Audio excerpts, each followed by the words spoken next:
Hi, this is Jennifer Boylan, Managing Broker at Springs Homes for Rent. Welcome to our Property Management Update for August.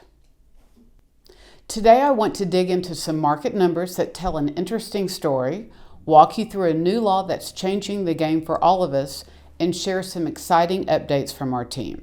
Let's start with the stats. The market is cooling from the frenzy of the past few years.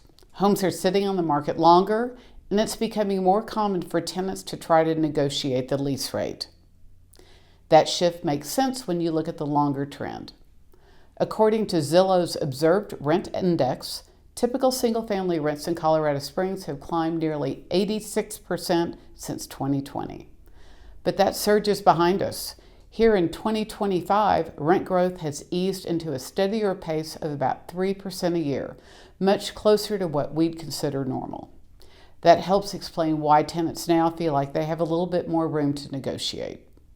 The composite median rental rate, which is a roll-up of all property classes, is about 6% from June to July. Now, July has always shown a seasonal dip, but recently those dips have become more pronounced. In 2023, the decline was less than 0.5%, but in both 2024 and 2025, we've seen July drops averaging more like 6%. So yes, July was a disappointment, but it wasn't a disaster.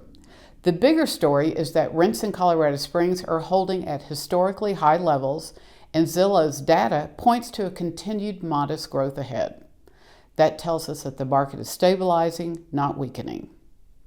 Now, even though the market itself is stable, renters are feeling some financial strain.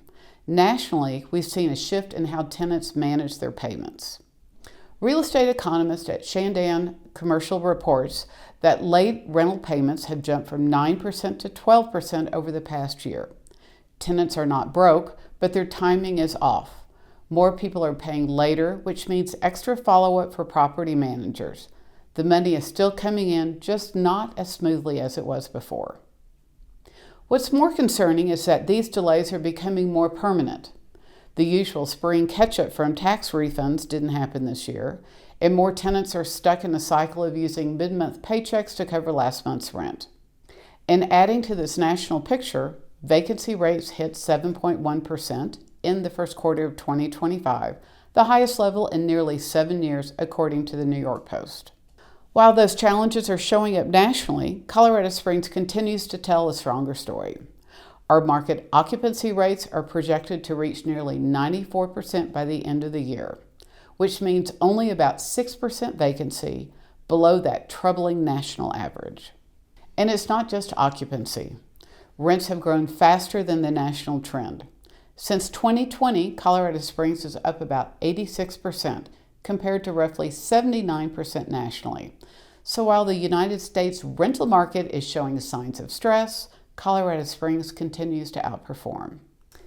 One thing Zillow's data doesn't capture is the surge of new luxury apartment buildings in and around Colorado Springs. These properties often command much higher rents, and from conversations I've had with people in that sector, some are experiencing really high vacancy rates. I don't have concrete numbers to share, but it's something worth watching because those dynamics can shape parts of the broader rental landscape even if they don't directly impact single-family homes. We are hearing some property management companies talk about flexible payment scheduling to help tenants manage their obligations. While these trends show financial stress is real, the key takeaway is that most renters are still meeting their obligations, just not always on the same timeline as before. And looking forward, Zillow's forecast suggests Colorado Springs rents will likely add another $100 or so by the end of 2026. That's modest, steady growth, a sign of stability rather than volatility. Now, on to legislation and the new laws impacting property management. Let's look at LETIES Act, which took effect on September 1st. This new Colorado law protects families from having to pay rent and early termination fees after a tenant dies. Honestly, this wasn't really a problem for us at Springs Homes for Rent. We've never pursued money from grieving families. It just wasn't the right thing to do. But now it is officially the law. What this means for you as homeowners is that if a tenant passes away, we cannot charge their family for future and beyond about a month, and we can't collect early termination penalties. We can still use security deposits to cover the actual damage, and we can take possession of the property without incurring the cost of an eviction process. The bottom line is this: while you might lose a month of rent in these rare situations, you are protected from lengthy legal costs, and we can get your property back on the market quickly while treating families with the compassion they deserve. On to our office and what we are up to. We have finished our drive-by inspections and are preparing for sprinkler winterization. If your property has an irrigation system, you will be hearing from us about schedules and pricing.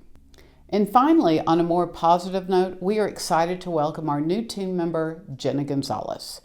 Jenna brings valuable experience from the multifamily sector and has recently relocated to Colorado Springs from Houston with a large corporate property management company. She fell in love with our area and has joined our team to handle property inspections. We are thrilled to have her expertise on board. If you know of anyone that might be able to use this information, feel free to pass this video along.